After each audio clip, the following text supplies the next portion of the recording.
Spatial perception is a key part of our ability to navigate the world around us.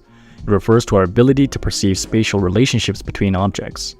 Whether it's a building, furniture, or products, spatial perception plays a crucial role in how we experience and interact with designed environments. Spatial perception is a result of a complex network of cognitive processes, including visual perception, attention, memory, and motor coordination. When it comes to visual perception, our brains are measuring distance, depth, size, shape, color, and textures, all from a single visual environment. Then there's also memory, which plays its part in spatial perception, as it helps us to encode the information about a scene and recall its placement to help us better understand how to maneuver around it. And finally, there is motor coordination, which is important in moving around a given space, as we control our movements and limbs to navigate the world around us.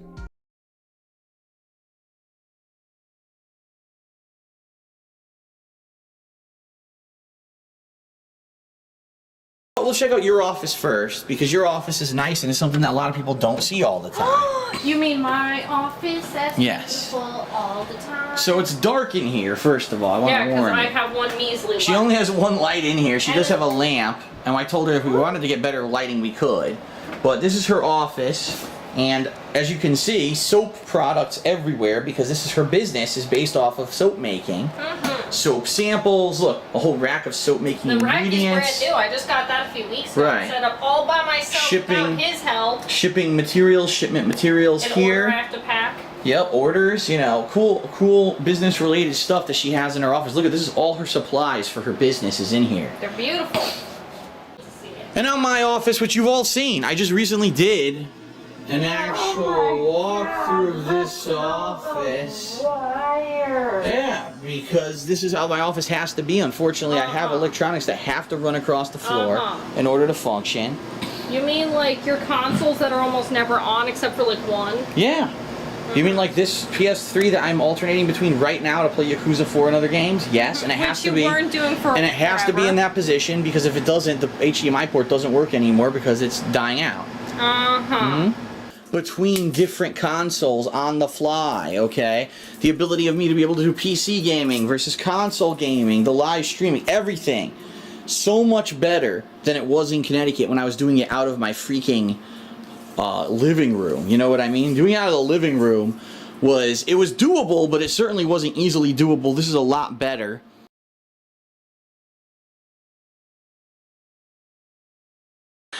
What's up, everyone? DarkSydePhil here with a special vlog today, because it's been quite a while since I did one of these, and a lot of people, I think, have either become, you know, new fans, new viewers, or they never saw the old one. A lot of people ask me constantly, Phil, how do you record your footage? What do you use to record? How is it that you work your time management during the day of recording versus uploading? What's the deal? So what I'm going to do is give you an exclusive behind-the-scenes look at how I do my recordings. Okay. Oh, actually some files just finished backing up, which is good. Now I have more room on my hard drive. And it pops up a folder, and I create folders on my desktop, as you can see here, that have the video files in them, the raw files. And then from here, I go to my browser, I go to YouTube, here's an upload queue, here's the videos I uploaded today, Nino Kuni, and I queue them up for uploading into here. So as you can see, there's boxes and stuff here because we bought stuff today. Some of the things we bought today. As you can see here, we have an oscillating fan. The reason we bought this fan is because we now have central air, which I've never had. I've always had like an air conditioner up in the window or whatever, right? Can't do that here in the new house, but we have central air. Problem is, central air is not very powerful. Whew. I think this is part 5 of my condo walkthrough for 2013. This is going to be endless, okay? That is a horrible mess. This is normally not like that. Like I said in the last video, that red wire is usually not there. It's still usually a mess. That's where all my stuff gets charged, okay? All this shit.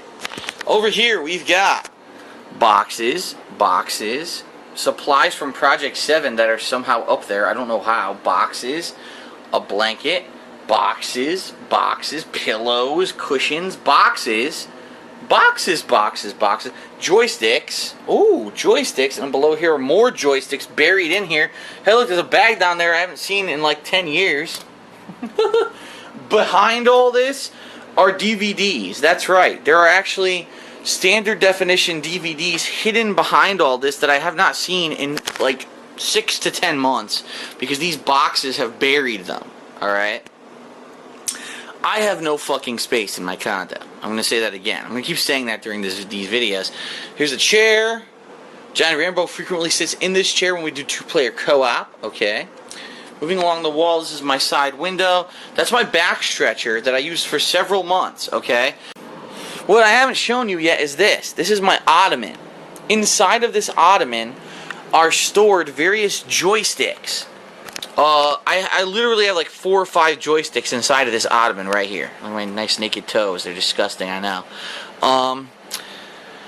From my fighting game days. Some are from Xbox 360. Some are for the PlayStation 3. Alright, it's hard to defend this because I could say, oh, the red cord doesn't belong there. If the red cord gets removed, what about all this, right? This white cord was added in the past 2 weeks. That's for my new setup, which you're about to see. My new direct capture setup, which most people have never seen. Good luck figuring out what it is, alright? That's all my equipment plugged into one giant surge protector on the floor. Yeah. That's actually the box for the Triton Pro Plus headset. My receiver, the Wii U's down there, the PlayStation 3, that's my front speaker. That's an HDMI splitter that I'm not using right now because I don't need it because I got a replacement. There's the Ouya, there's an HDMI converter box, there's an audio splitter box for an HDMI box. You're not going to know what any of this is. I'm going to make a video later that explains my whole setup. This is my webcam on a tripod sitting here. That's a USB splitter from my PC that has all my shit plugged into it. This is a huge mess. It's such a hazard. Thank God I know what's going on here. That's my Roxio GCAP HD Pro that I don't use anymore since I use this HDCP pass-through setup. I don't need this anymore. That's my router. That's the View controller. That's my HD PVR2. Oh, I need to see. Look at all this. I'm not even done. Below here, on the lower level of my table, alright, we've got... What the fuck I just touched? It's in my hand. Throw out. We've got apparently an Xbox 360 controller. I didn't know it was there. A keyboard. That keyboard's plugged into my PC. That's the keyboard I use for PC gameplay to do the splitting of videos. Here's my Wii. That's right. My Nintendo Wii's under my table, collecting fucking dust because I never need it again. Some people are saying, "Are you gonna play Zelda? Link to the Past on your Wii? Do you really gonna try to set up my Wii again? Fuck that shit. That thing's gonna be under there forever." So, all right. I think we got one more video to finish this. I know this has been going on far too long. Oh, by the way, the Kinect and the PSI are still on top of my TV up there. Okay.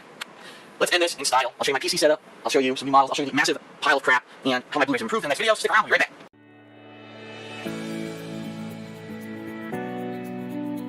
If we used a graph to plot individual people's abilities, no doubt they would all look different. We all have different strengths and things we find more challenging. It's one of the things that makes us unique. But for those of us with a neurological condition, such as ADHD, autism, or dyslexia, the differences between our strengths and what we find challenging are often much more pronounced. It's likely a neurotypical person's profile would look reasonably flat, with some small peaks and troughs, compared to a neurodivergent person's profile, which would be much more spiky. Spatial awareness is that idea of you knowing exactly where things are in space around you. How far away is the door? How far away is that wall as you're walking toward it? Spatial awareness is something that you might not even know they struggle with if you're just helping them do everything for them. Hey everybody, it's Seth, and I wanted to make a video for you today about a particular kind of awareness that you might not think about so often, but it is actually really valuable and can do a lot for you in your movement practice and in your general awareness practice, and that is the awareness of space. In other words, I'm just trying to sense, where am I in this environment? And when I tune in to those spaces, something happens. Now, just to make this a little more concrete.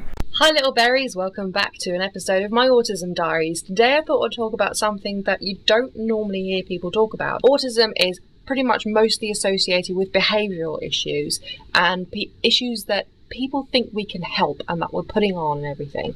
But there is another side of autism, which is the physical side, like the neurological, coordination, balance, spatial awareness, depth perception kind of thing. And I've touched on that on previous videos, but I just wanted to do a video particularly on that subject. My wife also says to me a lot that I have very poor spatial awareness, that I'm not always mindful about where things are around me. Even if I know I'm very near to something, I think I'll miss it, but I end up bumping into it. Or I think I'm closer to something than I really am.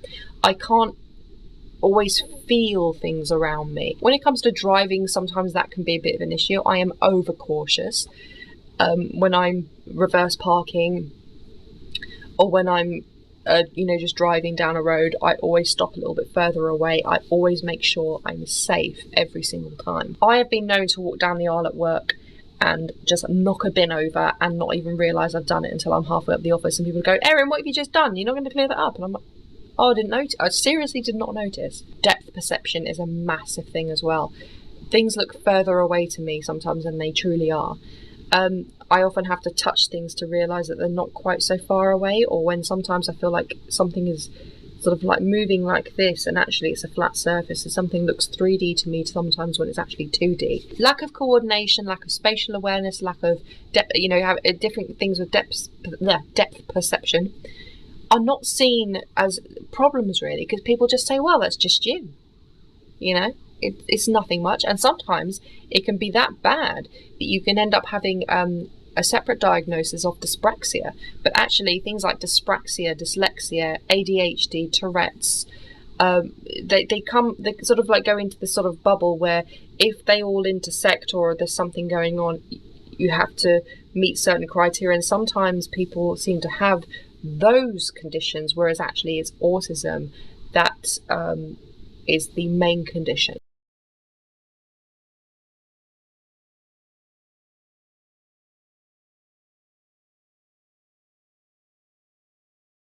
In regards to the new office setup, what I wanted to do was show you some of the ways that I have it set up. All right, so here we go. Let me show you some of the things. So what we need to do is this and this. Here we are. Okay, so this is the gaming PC.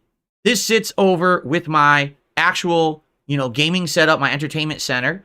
It's sitting there on the floor on a chair mat, but it has ventilation because it actually stands on these legs. It has you can't see it from this angle, but it actually does have like 1.5 inches off the ground, these legs. So it has aeration on the bottom.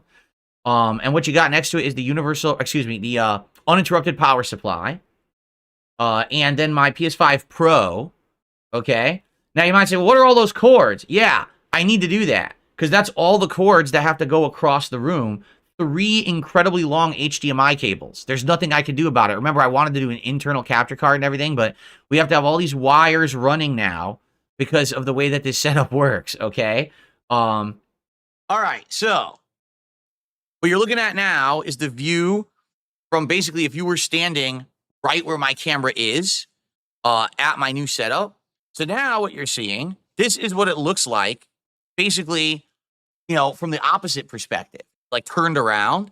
So as you can see, no more giant clutter, no more ginormous tripods. I got rid of them to capture streaming PC. Well, those wires are running across the floor of my studio, and they go right here.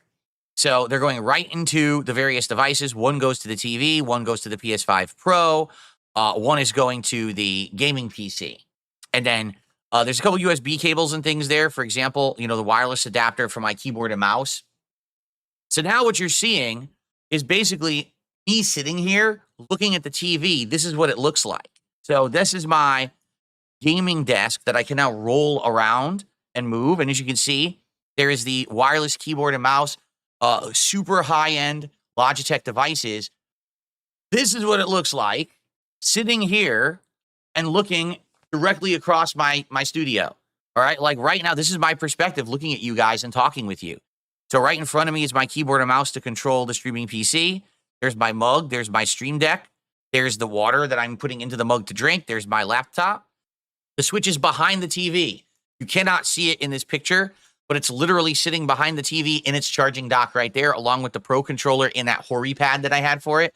They're all sitting behind the TV.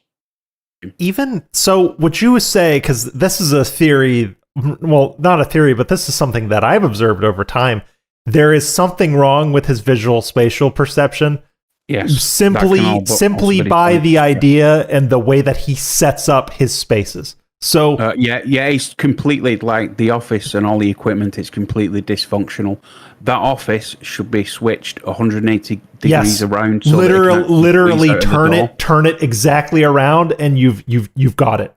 You've sorted it. You've not got any cables on the floor that you're tripping over. I mean, it's just insane. It's absolutely insane, Well, and I think that's why Phil's my favourite lol cow. Yeah, and and the comparison was, and I forgot what stream I was watching, but somebody, maybe it was probably WPIG. I listen to a lot of WPIG while I'm working, but I think ALT pulled up footage of Leanna's office compared to Phil's office, and if you look at Leanna's space, you're like, oh, a normal person with spatial awareness set this up. It's logically arranged, it's organized, where Phil's whole thing is, I have to run wires across the room because the router is on the other side of the room. And if that's the issue, most people would say, okay, well then I'll build the setup around the router. You know what I mean? Yeah, but instead, he insists on flipping it 180 degrees and running every single cable across the floor. Having them on makes my feet warmer. People are demanding that I put on socks. All right, I'm going to do it. Ready? Wow. I'm going to go get socks. I'll be right back. Why did we cut to this angle for that? Oh, Philip. Look at this office, guys. Show us what it's like. Look how smooth this is. Look at this aerated office. It's open air. Wow. I'll be right so back. open air. Look at this. I can just do a backflip in here, Whoop, couldn't I? Whoop. Hang on. See ya. Hang on. Oh, I'm not done yet. Oh, my God. Excuse me, boys. Excuse me, trolls. Let me get through here. Don't mind me, boys. He's supposed to squeeze through the fucking door, dude. What is going on?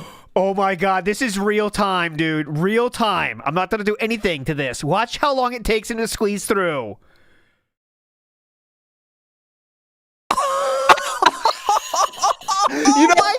Like in a lot of video games now, they kind of hide like loading screens behind you, like having to squeeze through a crack in a mountain or something like that. Yeah. That's what this is. He's loading the rest of the house. Ooh. Gotta grease that up a little more. Hang on. All right, let's see. Let's see the slide in. Hang on.